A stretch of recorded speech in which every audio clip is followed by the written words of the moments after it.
I'm Rachel. I married my husband, David, 3 years ago. However, I am estranged from my mother-in-law. At one point, David received a message from his sister, Emma, and we decided to meet up as a couple. To be honest, Emma and David aren't particularly close. But from my perspective, I thought she was a sweet and considerate younger sister. Moreover, Emma usually didn't contact us for trivial matters, so I was worried about what it could be about. I'm actually getting married soon. Emma has been dating a guy named Alex for a year. He's still in his early 20s but has been showing her bridal magazines and insisting on picking out rings, suggesting it's time to get married. Even before proposing, Emma, not one to dislike assertive men, seemed to have decided to marry him. Emma is in her late 20s, about a decade younger than David. I sincerely congratulated her with a "congratulations," but deep down, I was worried. David probably felt the same. I see, that explains why you called us. It's about Mom, right? Upon saying that, Emma nodded. I remember Mom's behavior at your wedding very well. Since then, even our relatives have been keeping their distance. And Mom has always been so clingy to me. If she finds out about my boyfriend, who knows what she might do. She once barged into my ex-boyfriend family's home, demanding we break up. While serving Emma coffee, I couldn't help but say, "Your mom is really difficult, isn't she?" Emma responded with a dejected, "It's really embarrassing to be related." David seriously advised, "If you really want to marry him, you might have to cut ties with Mom." It's understandable why David would say that. The reason we became estranged from our mother-in-law was our wedding. The mother-in-law, Julie, is what you'd call a toxic parent. She gave birth to David at 18 but was abandoned by her boyfriend of the same age, leaving David with her parents and neglecting him for a long time. David waited for his mother, who never visited, but she went on to marry another man and gave birth to Emma. Years later, following her divorce, she took David back as a high school student, but only because she wanted money. For Julie, David was more of a cash cow than a son. She made him contribute his part-time job earnings to the household and doted only on Emma. Without any care for David, Julie subjected him to terrible treatment. She mercilessly sold his cherished model kits and forbade him from hanging out with friends. David became understandably distrustful of women, but gradually opened up to me, saying, "Rachel is different from Mom. If Mom is a demon, then Rachel is an angel, no, a goddess. I'm far from a goddess, neither in virtue nor beauty, but compared to the Julie, I can see why I'd appear that way. She was truly the worst. She strongly opposed our marriage. The reason was simple. She cursed at me, saying, 'Then David's salary won't come to me anymore. You thief of a cat.' My parents were even asked by Julie, 'If you really want them to marry, then pay me. How about $30,000? That should be fine.' David yelled, 'Don't be ridiculous.' As if such a demand would ever be accepted. And he deeply apologized to my parents, saying, 'I'm terribly sorry.' If he hadn't, our marriage would have likely been called off. I loved David, and my parents acknowledged, David isn't a bad person. However, David began to say, 'I want to cut ties with Mom. It's embarrassing to have her as a parent.' Then came the wedding day. Julie showed up as if she were the main attraction, wearing a red dress. She wore rings adorned with diamonds, rubies, sapphires, and more, which looked surprisingly unsuitable on her. Even when David yelled, 'The main characters today are us, no, Rachel. Why are you trying to stand out?' Julie was unfazed. She retorted, 'I didn't get to have a wedding when I gave birth to you, so it's fine for me to be the star today, isn't it?' My parents were utterly dumbfounded. My mother sighed, and David bit his lip until it bled. Naturally, my relatives weren't pleased, and David's relatives were equally aghast. I too was grimacing at Julie's outrageous behavior, and by this point, I had a bad feeling about everything. Still, canceling the ceremony wasn't an option, so all I could do was pray that Julie wouldn't cause any trouble. Please God, could you keep Julie calm until the ceremony is over? For the first time, I found myself praying. Perhaps my prayers were heard because nothing happened during the ceremony. However, the incident occurred after the ceremony ended. Julie declared, "This is our family's celebration, and even though Rachel might be joining our family reluctantly, all the gifts should rightfully be mine," and she swiped everything. While I was stunned by her actions, David chased after his mother to retrieve the gifts. However, Julie was nowhere to be found. Her agility was akin to that of a cat burglar. Despite David's numerous calls, she didn't answer and had completely disappeared. I doubted I would ever meet anyone as unreasonable as her in my life. Such was the extent of my disbelief in her actions. In front of my dumbfounded relatives and his family, David said, "I am truly sorry. I will cut ties with that woman. Please. Just don't ask for a divorce." Then David apologized to us with tears in his eyes. Everyone reassured him, "You're not to blame. The problem lies with her, not you. There's no need for a divorce." I felt sorry for David and couldn't forgive her. For David's sake, we decided to cut ties. Let's consider those gifts as severance pay. If it means we can cut ties, it's a small price to pay. And so, David severed ties with his mother. The relatives also decided to have no further dealings with her. Then, David sought legal advice. He went to the extent of having legal documents prepared for the estrangement. When his mother, having squandered the celebration gifts, returned, he immediately made her sign. I couldn't feel relieved. Because for David, who grew up without a father, she was his only parent. Was it really okay for him to sever ties just to marry me? Did I cause him to lose his family? With these thoughts, I suddenly felt lonely and started to cry. Then, a white cat named Snowball jumped onto my lap. This cat was a stray that often visited our garden. Whenever I seemed lonely, it would always come and sit on my lap like this. Right, it's for the best. It's for our happiness. I reassured myself, continuously petting Snowball. Thank you, Snowball, for always being there. Though we completely cut off contact with Julie, the situation was different for Emma, who was doted on by her. Emma, a model-like beauty who could grace the covers of fashion magazines and resembled her mother in her youth, was different. As for David, he could be described as the epitome of an ordinary son. Given Emma's nature, she has been approached by more than 100 men, but she has only dated a few of them. However, none of these relationships lasted more than a month. Her mother would interfere to prevent anyone from taking her precious daughter away. Emma once received a marriage proposal, but her mother barged in unexpectedly and threw the engagement ring into a river. The man said, "I don't want to become part of a family with such a mother-in-law. Let's call off the wedding," and left. After about an hour of berating her mother, a calmer Emma finally declared, "That's why I'm planning to marry him without telling Mom. I won't let her interfere this time," and left. As soon as the front door closed, I couldn't help but ask David, "Do you think she won't be interfered with?" "It's impossible," David replied succinctly. "It's impossible to get married without Julie finding out. After all, Emma is living with Julie. It was a miracle that she had managed to keep it hidden so far. Emma and Julie live together. Julie, being a stay-at-home mom, relies on Emma's income for living, so there's no way she'd let go of her golden goose and beloved daughter. Moreover, due to Julie, Emma has zero life skills. She has never cooked a meal or even washed her own underwear. Julie insists, "You don't need to do anything. You're tired from work, just rest." What if you get hurt? Preventing her from doing any household tasks. I'd like to see someone who gets injured washing underwear. However, getting married brings not only personal but also family issues into the mix. The biggest issue was how to explain it to his parents. That was the major problem. I've heard that it's not uncommon for couples to have a small wedding by themselves, so maybe they could keep it a secret. But what about after? Even if they manage to get married, I can't imagine that Julie allows them to live together.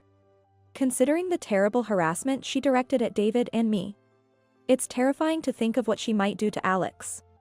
If he's lucky, he'll only end up being another source of income for her, but I doubt it'll be that simple. David mentioned, Emma is always looking out for her own comfort. She's telling us about her wedding plans because she wants us to mediate if something happens. It's naive thinking, as always, and it reminded me. Didn't she fail to help us during our wedding? Instead, I recall her enjoying the food left by others while we were having a hard time. Does she find joy in others' misfortune? Can she really protect her husband like that? If she can't, she doesn't deserve to be married. It might be better to call off the engagement now. That would prevent unhappy people from being involved. I don't care what happens to them. All I care about is protecting my beloved wife for life. Having declared this, David, perhaps embarrassed, blushed and looked down. I love David so much for that. That's why I chose him. Months later, we heard from Emma again. She wanted to introduce her boyfriend this time. Has Julie not found out yet? Well, if she's serious, I guess we can support her, said David, so I decided to be positive about Emma's marriage as well.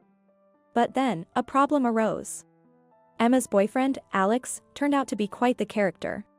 He looked like an athletic type, manly and cool. But David is cooler. As we listened to how they met and started chatting, Alex began to express concern. She never introduces me to her family. So I thought maybe she's just playing with me. The mood started to shift. No, that's not it. Actually, my mom is kind of crazy. Emma hurriedly explained, but we were shocked since she hadn't mentioned anything about her mother to Alex. Was she planning to go through the wedding without saying anything? I ended up explaining the craziness of Julie on behalf of the tongue-tied David, including his upbringing and the wedding incident. Alex's face grew paler as I spoke. 10 minutes later, after explaining how dangerous Julie was, Alex muttered, "Terrible." I agreed, truly terrible. But then Alex said, "No, it's you who's terrible. To lie like that. You're exaggerating too much." I was speechless. David looked just as stunned. "You're opposed to our marriage, aren't you? That's why you're making up such unbelievable stories. There's no way such a person exists in this world." Both Emma and David were baffled by his remarks and were momentarily frozen in disbelief. As Alex grew more agitated, he exclaimed, "I feel sorry for Julie. Rachel, don't you have any sense of being a good daughter-in-law? Isn't it shameful to bully your mother-in-law instead? Bullying Julie? What is he even talking about?" I have no idea why the word sense would come up in this context. It was as if I was conversing with an alien. A wife should honor her mother-in-law. She's just being a bit mean because her precious daughter is being taken away. Emma is so adorable. After all, you need to be kind in such situations. So, am I supposed to back down even when I'm not in the wrong? We estranged ourselves because it's beyond such simple issues. Why can't he understand that? It's because of people like you that we can't get married. Please be kinder to your mother-in-law. I'll help you reconcile. Alex lectured me nonsensically, complicating our relationship further. It's unbelievable to encounter another person like Julie in this world. Months passed. Alex forcefully planned a wedding. It was a modest affair, attended only by close family members, friends, and relatives. I thought any mischief by Julie would be minimized in such a small setting. I was naively optimistic when I received the invitation. David repeatedly asked Emma, "Are you sure this is okay?" However, she could only reply, "Maybe." Not exactly reassuring. As we arrived at the venue, reminiscing about our own wedding, I noticed a place card with Julie's name at our table. Oh, so she found out in the end. Well, it was bound to happen, I muttered. David then said, "Alex insisted it's unthinkable not to invite her to the wedding. It's bound to be a disaster." I nodded in agreement. Yesterday, Alex couldn't keep it to himself anymore and told her. Seriously, he shouldn't have meddled. That woman refers to Julie. Since then, David no longer calls Julie by her name. Minutes later, Julie arrived in wedding-appropriate attire, a change from last time. However, she was accompanied by an unbelievable guest. An unidentified baby. The unexpected arrival of Julie caused a stir among the relatives and other guests. She then murmured grievances about Alex, head bowed. It's eerie. The fact that she's holding a baby makes it all the more unsettling. As the venue buzzed with anticipation of her inevitable actions, the MC declared, "Please welcome the bride and groom." And festive music began to play. For a moment, everyone forgot about Julie as the venue erupted in cheers and applause. Emma and Alex appeared at the entrance, spotlighted. Julie suddenly looked up and shouted, "This baby is ours. So break up with my daughter and give me child support," as she confronted Alex. I chased after her. Alex exclaimed, "Whoa," and the crowd around them stirred with murmurs. I quickly caught up, took the baby from her, and restrained her. But she struggled, and I accidentally threw her. Oops, I went a bit too far, it's been a while since I've done this.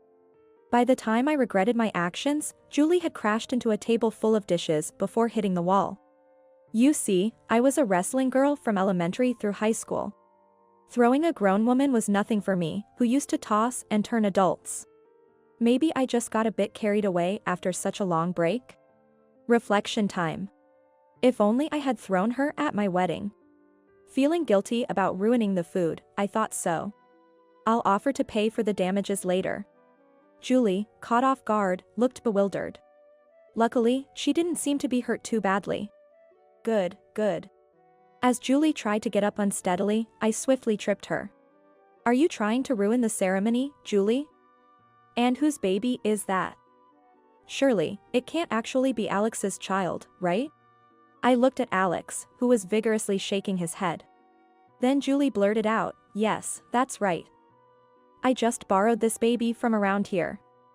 I thought if I claimed it was Alex's, I could get child support and make him break up with my daughter. Two birds with one stone. Everyone was speechless at her unbelievable statement. We estranged ourselves from you after you ran off with all the wedding gifts last time. What do you plan to do now?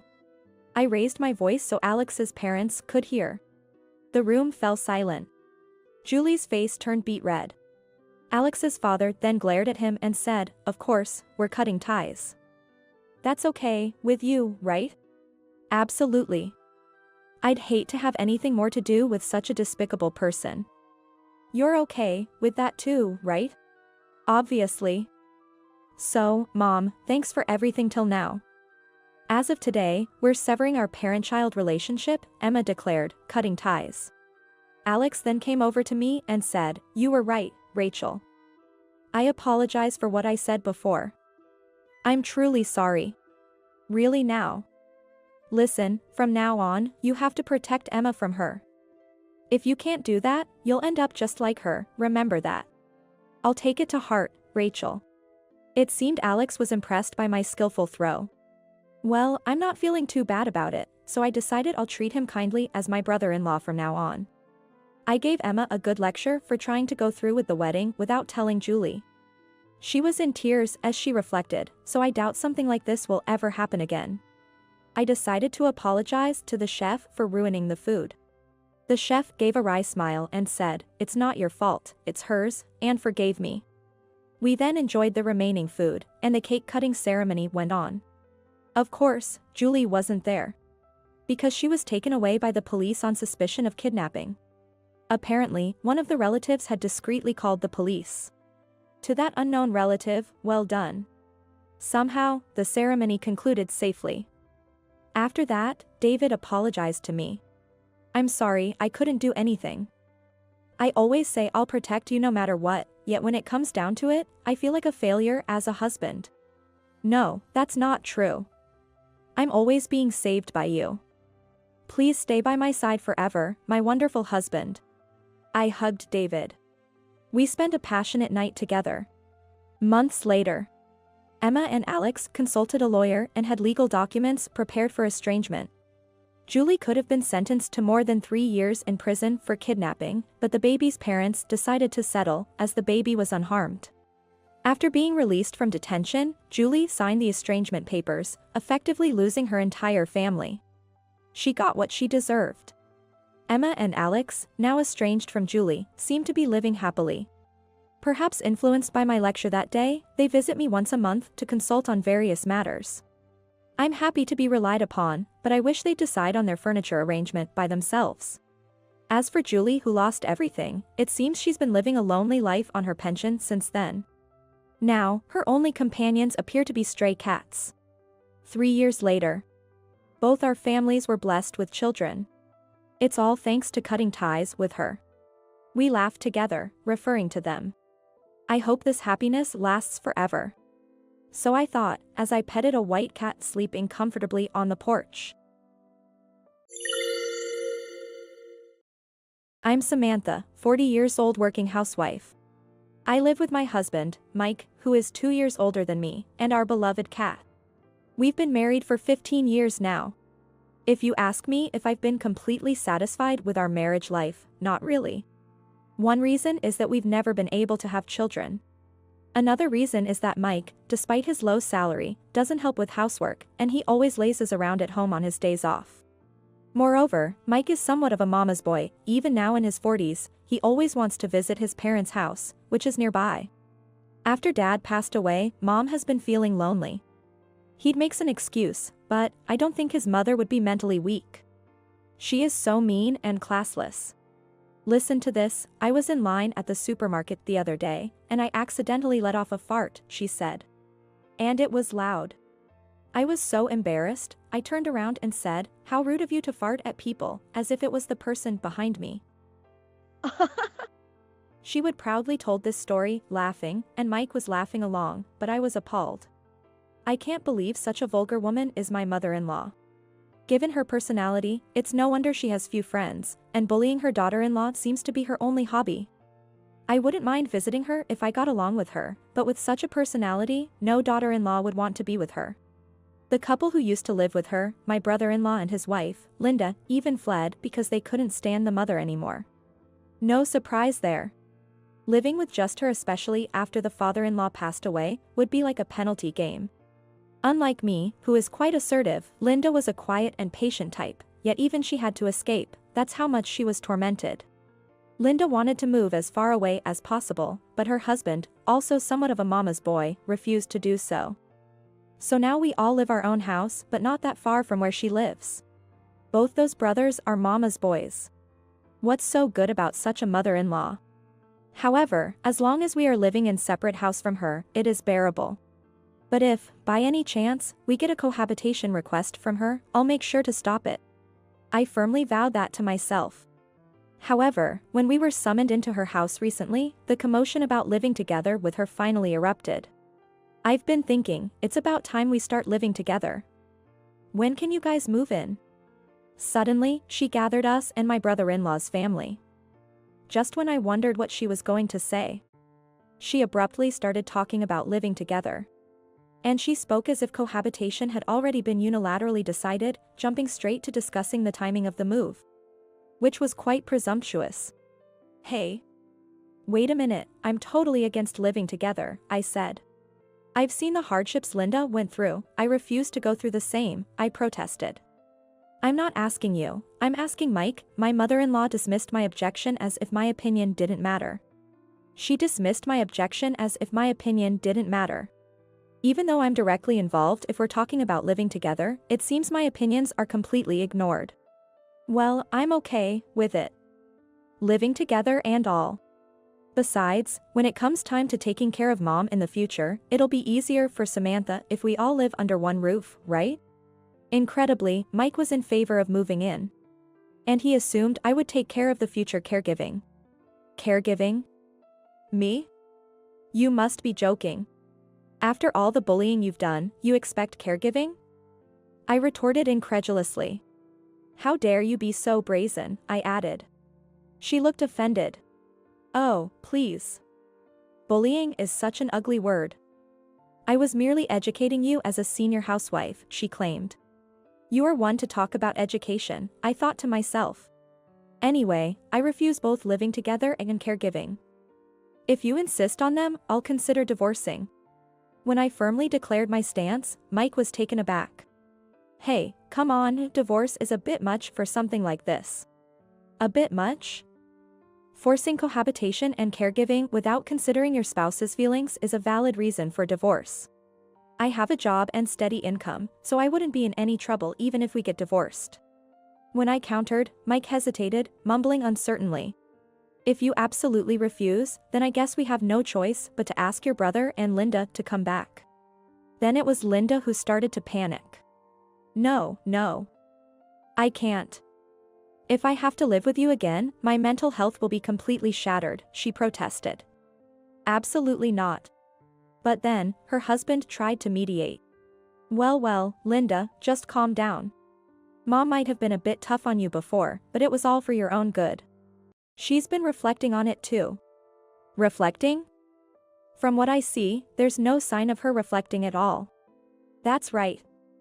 Besides, you never talk back no matter what's said. It's not motivating for us either. Having a daughter-in-law who's too assertive like you is a problem, but one who says nothing is a problem too, she added. That's right. You have things to reflect on too, you know, her husband agreed. What? Linda was left speechless by her husband's unbelievable remarks. Standing beside her, I was in the same boat. I was unable to say a word. Besides, Linda has always been a housewife, so if she were to divorce, you would immediately struggle to make ends meet. Not like Samantha, who works. When her husband said that, even the mother started to jump on the bandwagon. That's right. Linda, if you keep being selfish, you might end up being left by your husband, you know? After all, a woman who's neither pretty nor having great shape, if left, will have nowhere to go but the streets. Where is this a reflection she's supposed to be doing? I seriously wondered. She was getting more and more carried away. You used to be cute when you were younger, but now you are gotten quite plump. Speaking of which, the walruses come to California in the spring. Don't they? She mused. Walruses? That sounds great. Even her husband started to laugh. How dare? Linda was distraught. Are you saying I look like a walrus's? Tears welled up in her eyes, and I frantically tried to comfort her, but the mother and her son's comments didn't stop. Oh, come on, that's just paranoia. I was merely talking about the walruses that come to California. She deflected. Right, hey. Walruses flap their flippers and go ow, ow, don't they? She egged him on. Ow, ow, her son imitated. You really do look just like them. He laughed. Incredibly, they started to imitate a seal, flapping their arms as if they were flippers. Stop, please stop. I pleaded. Have you all gone mad? I couldn't help but shout, and Linda burst into tears and ran out of the house. As I stood up to chase after her, I yelled at the mother. How can you be so insensitive and thoughtless? This is why Linda and I don't want to live with you. Then Mike retorted disdainfully. You act all high and mighty because you work, but in the end, living alone as a woman, you're bound to end up homeless. Just like Linda, you'd be in trouble if you got divorced. Don't think you can use divorce as a threat, you'll be the one regretting it. Don't think you can use divorce as a threat, you'll be the one regretting it. His words hit a sore spot. Indeed, I might have a better standing than Linda, but the truth was, I also couldn't easily make the jump to divorce. Anyway, I absolutely refused to live together, just so you know. I declared it and stormed out of her house. I intended to find and comfort Linda. After wandering around town for a while, I found her walking slowly. Linda. Samantha. She turned around and had a face drenched in tears. I managed to calm her down and we entered a nearby cafe. I can't take it anymore, she said. The mother has always bullied me, and he never helps me at all, she continued. I agreed with her. Yeah, your brother and Mike are both such mama's boys. I sighed. It's not just the bullying, I can't stand him cheating either, she confessed. And to think the mother is even helping him cover it up. I was taken aback by such a sudden revelation. Wait, what? Your husband is cheating? And his mother is helping him. You didn't know? He's been cheating for a while. He says he's going to his mom's place, but actually, he's been out on dates with his mistress. She revealed. And the mother, knowing all this, has been helping him create alibis. She added, and tears streaming down her face as she vented her pent-up feelings. I sighed deeply, feeling a profound sympathy for her. I was appalled and felt deep sympathy for her.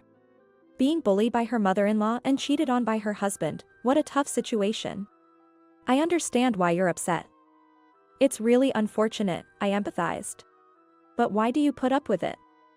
No matter how uncertain you are about your living situation, you don't have to be that patient. I tried to encourage her. I intended to encourage her with my words.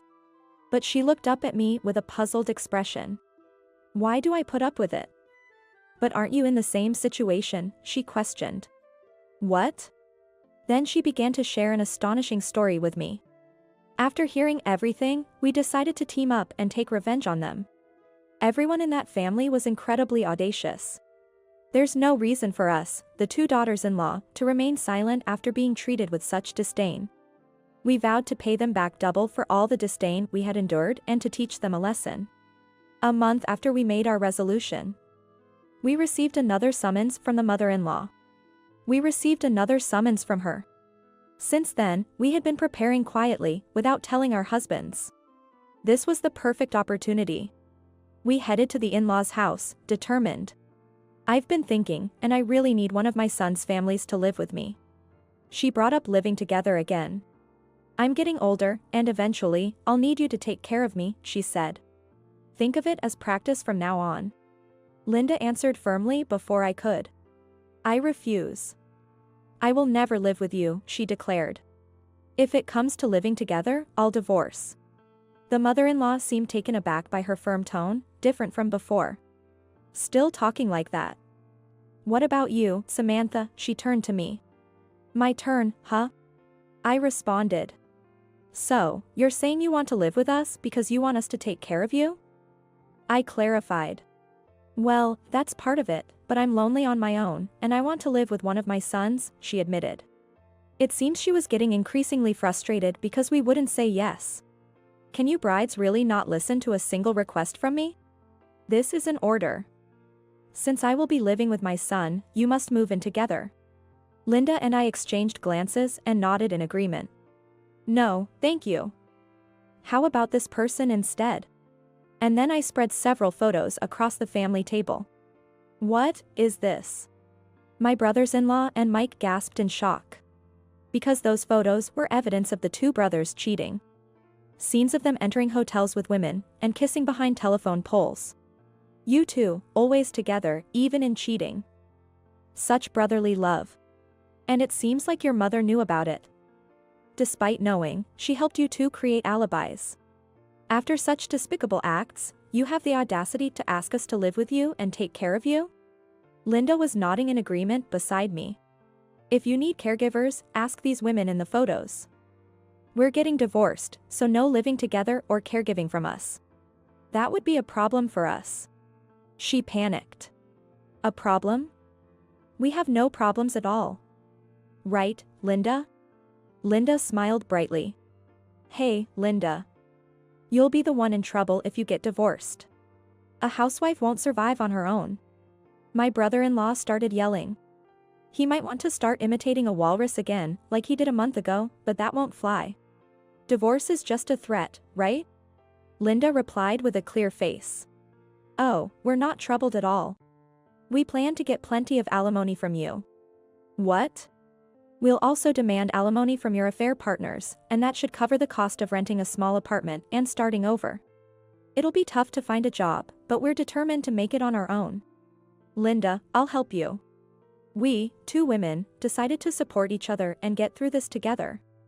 With my personal savings, we could manage for the time being. Once Linda extracts alimony from her husband and his affair partner, we've agreed she'll pay me back with a little interest. We need to pull as much money as we can from these guys. Yes, Mike, we plan to demand alimony from you too, and your affair partner as well. Even though I work, money is never enough for a divorced woman over 40. As I declared to Mike, he clung to me. I'm sorry. It was just a moment of folly. Just a bit of fun, not serious. Serious or not, cheating is cheating. I've already consulted a lawyer, so save your excuses for them. I handed Mike and my brother-in-law the business card of a lawyer's office. Linda and I have got the same lawyer. We signed contracts with the lawyer for both of them at the same time and got a slight discount on the deposit. This is what you'd call a bulk discount. A smart housewife's trick, right? Wait a minute. Let's talk. Please, anything but divorce. We apologize. Please see how sorry we are. Mike and my brother-in-law apologized on the spot, but our mother-in-law started yelling in frustration. If you want to divorce, then go ahead, do as you please. If you can't accept one or two affairs from your husband, such a bride is no use to us. Linda chuckled softly. Before I knew it, she was brimming with confidence. Indeed, it seems women grow stronger in the 11th hour. You're quite lenient with infidelity, aren't you? Is it because you have something comes to mind? She flinched noticeably. What are you suddenly talking about? I heard from the neighbors that you had an affair back in the day too, with a part-time student from Mike's swimming club. What's wrong with your family's DNA? Your late husband was such an upright man. Who told you such things? Who knows? If you're curious, why don't you ask around? Well, we're off to pack our bags, so we'll see you soon. Linda and I stood up simultaneously. And we said cheerfully. Enjoy your walrus impressions together. Ooh. Ooh. Afterward, Linda and I went back to our respective homes, picked up our pre-packed bags, and left. We had already signed the lease for an apartment, so we planned to meet there. Mike kept calling me, and Linda's husband kept calling her, but we ignored all their calls and left everything to our lawyer. Eventually, the double divorce was finalized, and we received our alimony. Mother-in-law's planned to have us take care of her, but it fell through. Now she's clinging to her 2 sons, who are apparently squabbling over who should take care of her. Please come back. I was wrong. Let's start over again. I'll be waiting forever at that restaurant where we used to date. Such pathetically persistent emails arrived one after another on mine and Linda's cell phone from my brother-in-law and Mike. At night, after work, Linda and I drink, using those emails as snacks, and mock our ex-spouses. Hey, Linda, where's that restaurant? Who knows? The place we used to date at has been demolished recently, so I wonder where they're waiting. After taking the beloved cat with us, Linda and I lived together as 2+1 for a while. But once Linda got a job, she moved out of the apartment. She was a fellow escaped from that in-laws house. We plan to keep in touch and support each other moving forward. Today, as well, I'm stroking my beloved cat, sipping coffee, and enjoying a leisurely life.